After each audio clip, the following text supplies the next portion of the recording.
बकचोदी हो गई हो तो सब्सक्राइब भी कर दो यार।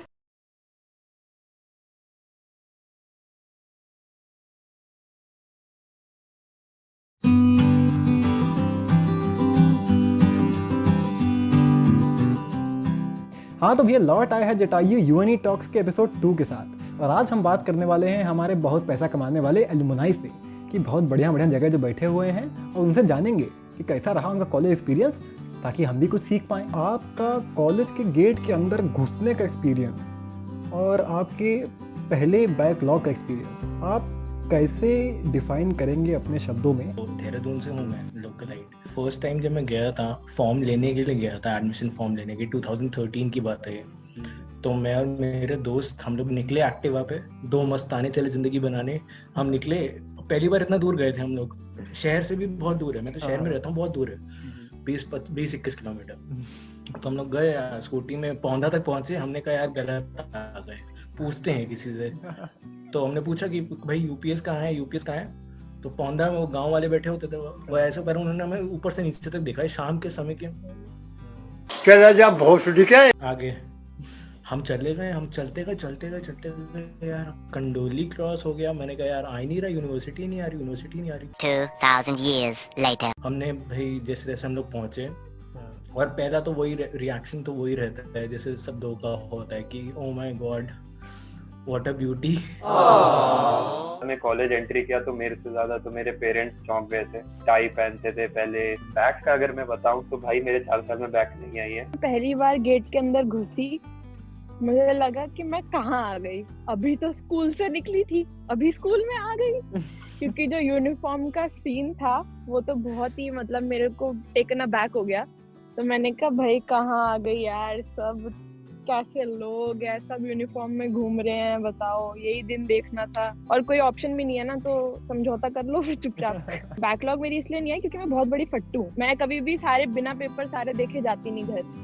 और बहुत बच्चे ऐसे होते हैं जो बिना देखे पेपर चले जाते हैं, फिर वो टीचर अपने मन से लगा देते हैं और फिर तुम्हारी टाइट फिर 1-2 नंबर से। तो मैं सारे नंबर देख के जाती हूँ और फिर थोड़ा थोड़ा sir please sir 1 number, sir 2 number, sir please sir pass कर दो सर। कोई तरीका है भीख मांगने का?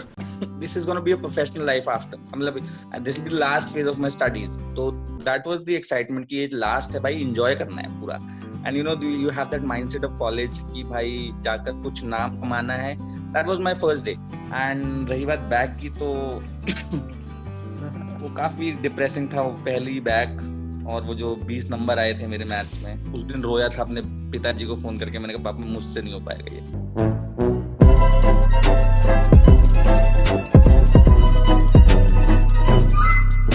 पहली बार कॉलेज में आया तो मैं कसम से बता रहा हूँ बहुत डरा हुआ था। मतलब जो बंदा कभी ऐसे रहा नहीं है हॉस्टल में, कभी कहीं नहीं, हमेशा घर में पढ़ा रहा, पढ़ाई रात को कह रही, चलो जो भी है घर में रहा बस, और कहीं नहीं गया बस। और फट गई कसम से बता रहा हूँ। पहले वो सीन था ना, हॉस्टल से मम्मी जा रही है, कॉलेज से मम्मी जा रही है, मैं खड़ा हूँ, पीछे बज रहा है वो माँ, वो पूरा तारे जमीन पर चल रहा है वो मेरे दिमाग में, मेरी फटी पड़ी है। लेकिन फिर और लोग मिले, फिर मैं मुड़ के देखा, मैं चलो आ ही गए हैं तो एंजॉय कर लेते हैं, कुछ कर तो सकते नहीं है। कि मेरी बैग आज तक आई नहीं।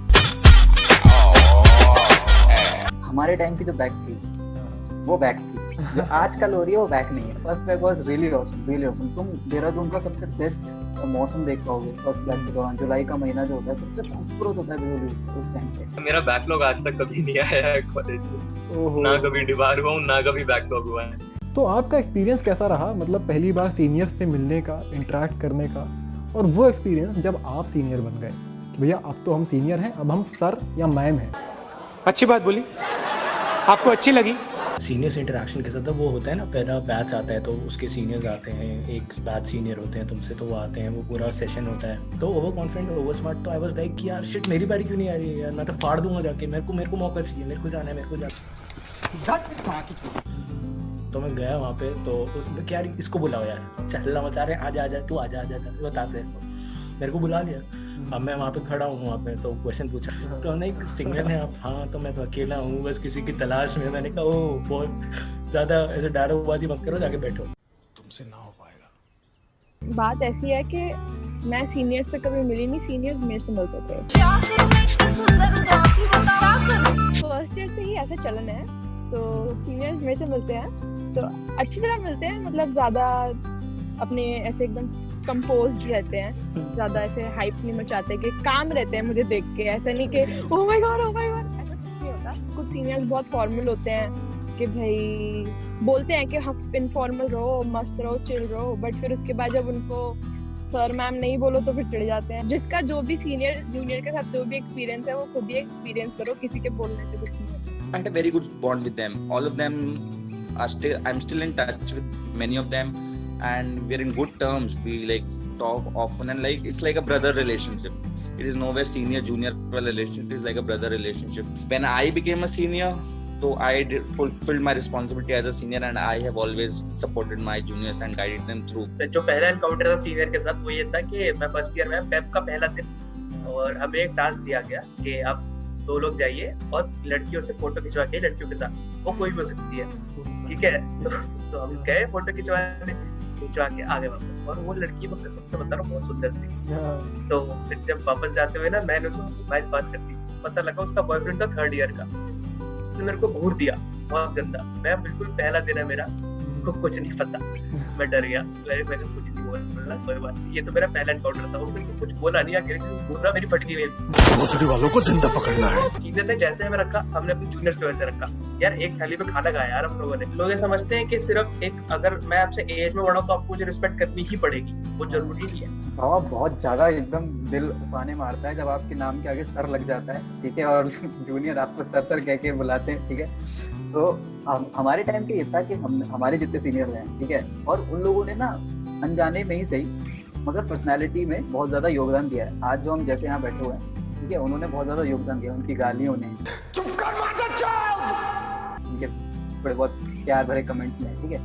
सीनियर्स बहुत प्यारे रहे, मतलब शायद कभी छूटे ना वो लाइफ में, भगवान करे, मगर बहुत अच्छे लोग रहे सब सारे सीनियर। और जब हम बने, हमने भी कोशिश की कि स्टडी चलती रहे, सब कुछ चलती रहे, बट जो फाइन लाइन डिफरेंस होता है एक सीनियर का जूनियर के साथ, कि बकचोदी इतनी ना हो जाए कि इंसान को बुरा लगे, ठीक है। मगर हमने सीनियर को चेक किया, मगर सब सभ्यता के दायरे में रहे, ठीक है, जिससे मजा आएगा। 4th ईयर में हमारे एक सीनियर थे, मैंने उनको देखा दूर से ऑब्जर्व किया, मैंने देखा 4th ईयर में आके ये इंसान ने बैग लाना छोड़ दिया। कॉलेज में अब बैग की जरूरत क्या है, बैग से कौन पढ़ता है। जाएंगे क्लास में बैठेंगे, बीच का फर्रा निकालो, वहाँ बैठ के नोट बना लेंगे, जितना किसी ने दिया वो भी जरूरत नहीं। अच्छा हमने कोशिश नहीं करी, 4th ईयर में आते ही अपने साथ हमारे साथ अपने आप हो गया। हमने कहा छोड़ो बैग लेके नहीं जाएंगे, हमने बैग के जितने पैसे बचाए महाराज, आप क्या बताएं, हमने एक ही बैग लिया पूरे 4 साल की इंजीनियरिंग में, जिसको हम आज तक रगड़ते हैं, ठीक है, और सही चल रहा है जिंदगी। हर किसी के साथ ना एक अपना आपका लेवल होता है कि आप इससे इतना ही खुल सकते हो। तो वो लेवल मेरे को पता था कि 4th ईयर वाला खड़ा है और 3rd ईयर वाला खड़ा है, तो मुझे कितना खुलना है। मैं जब सीनियर बना था तो मतलब हम लोग वही कोशिश करते हैं कि जो एक गाइडेंस हमें अपने सीनियर से मिली है वही हम अपने जूनियर्स को भी उतना गाइड कर पाए। और सीनियर्स के फायदे बहुत होते हैं यार, मतलब अगर सीनियर्स के, एक तो जब तुम नए आते हो, सीनियर्स के फ्लैट्स होते हैं शहर में, तो तुम उनके वहां जाके रह सकते हो। सीनियर्स के फ्लैट जाके खाओ, वो पे करते हैं, मतलब क्योंकि वो बड़े होते हैं ना, उनको भी दिखाना होता है कि यार तुम लोग जूनियर्स हो तो तुम उनके यहाँ पर जाके खाओ, वो पैसे नहीं लेते कभी। ऐसे कॉलेज की कोई एक चीज या हरकत जो आपको बहुत याद आती हो? It has to be practices यार, ड्रामा प्रैक्टिसेस। मैं बहुत ज्यादा इमोशनल था, मैं बहुत ज्यादा अटैच था। मैं कॉलेज सिर्फ इसलिए जाता था ताकि मैं भिदोदी जाकर प्रैक्टिस कर सकूं प्ले की। कॉलेज की नहीं यार, कॉलेज के बाहर जो जायका का चिकन पराठा होता है ना, कॉलेज के लोग यार, चाहे तुम कितनी गाली दे दो इस कॉलेज के एडमिनिस्ट्रेशन को या किसी चीज को, क्वालिटी को जो देना दे दो, लेकिन यहाँ की क्वालिटी ऑफ पीपल। आपकी वो फेवरेट जगह या मैं कहूँ अड्डा कौन सा था कि जहाँ पे आप जाने का दिन भर वेट करते थे कि क्लास खत्म हो तो पहुंचे? यार पहले तो देख, मैंने चित्रकूट का नाम लिया, वो तो हमारी एक, मैं अभी भी कानों हाथ लाऊंगा, वहाँ पे बहुत प्रैक्टिस करी है। तो चित्रकूट तो was like the favourite place. मैं जब कॉलेज पास आउट होकर जब मैं लास्ट टाइम गया था चित्रकूट, मतलब जब था वो, मैं वहाँ गया, मैं लिटरली ऐसे रखा और मैं फिर आगे निकल गया, मैंने पीछे मुड़ के नहीं देखा फिर, क्योंकि मैं रोने लगता था उस टाइम। बहुत इमोशनल मोमेंट था वो मेरे लिए। अड्डा तो सीधी बात है, पहले 2 साल से अड्डे का अपना था नहीं, अपना ऑस्ट्रेलिया अड्डा था, वहीं से वक्त को लेकर थे। मेरे को तो चित्रकूट बड़ा अच्छा लगता था, बट वो तोड़ दिया। तो चित्रकूट मेरा फेवरेट था, उसकी स्टेयर्स पे जाके बैठ जाओ, बहुत मजा आता था, अच्छी हवा आती थी। सीढ़ियाँ इतनी लंबी लंबी थी ना, तो लेट जाओ सीढ़ियों पे, कोई आता भी नहीं था वहाँ पे। प्लेसमेंट ऑफिस के पीछे चाय अच्छी कैफेटेरिया, क्योंकि अगर कैफेटेरिया में आप बैठे हो ना, आपको कॉलेज की हर क्लास में क्या चल रहा है, किसने क्या कॉलेज किया है और किसके साथ रिलेशनशिप में, सब पता चल जाएगा। सब जानना है इस बड़वे को। जान पहचान के लिए हमने भी जाना पहचाना लोगों को, तो पीएमसी हो गया, पिया मिलन शॉप, अपना कैफेटेरिया, वाईफाई। अब एकदम कोई हम बैठे हैं तो हमें कोई चाय पिला रहा है, कोई आ रहा है हम उसे चाय पिला रहे हैं, ऐसी जिंदगी चल रही है, मजा आ रहा था। और हाथ में जो है आप समझ रहे हो हम क्या करते हैं, वहाँ बैठे बैठे एक चेयर पे वो होता रहता है वहाँ, ठीक है। लौंडे क्या करते हैं, ग्रुप बनाते। पसंदीदा हो गया मीनाक्षी, मतलब these are eating points, I know that, but with टपरी it's something else, like you cannot define that. अगर आप डिफाइन कर देंगे तो वो चीज फाइनाइट हो जाएगी, और टपरी से प्यार इनफाइनाइट है। I'm not interested यार, मुझे सुनना ही नहीं है। जायका था और भाभी के पराठे भी बहुत पसंद थे और मीनाक्षी भी बहुत सही लगता था। एंड में आखिरी के 6 महीने में फिर शौक थोड़े बड़े हो गए थे और फिर अड्डा शिफ्ट हो गया था घंटा घर पर। बस अब समझ जाइए। तो ये था हमारा दूसरा एपिसोड। दुआ करते हैं मज़ा आई होगी आपको। अब मज़ा आई है तो भैया लाइक शेयर सब्सक्राइब वो भी करिए, और 3 लोगों को और बोलिए कि वो करें।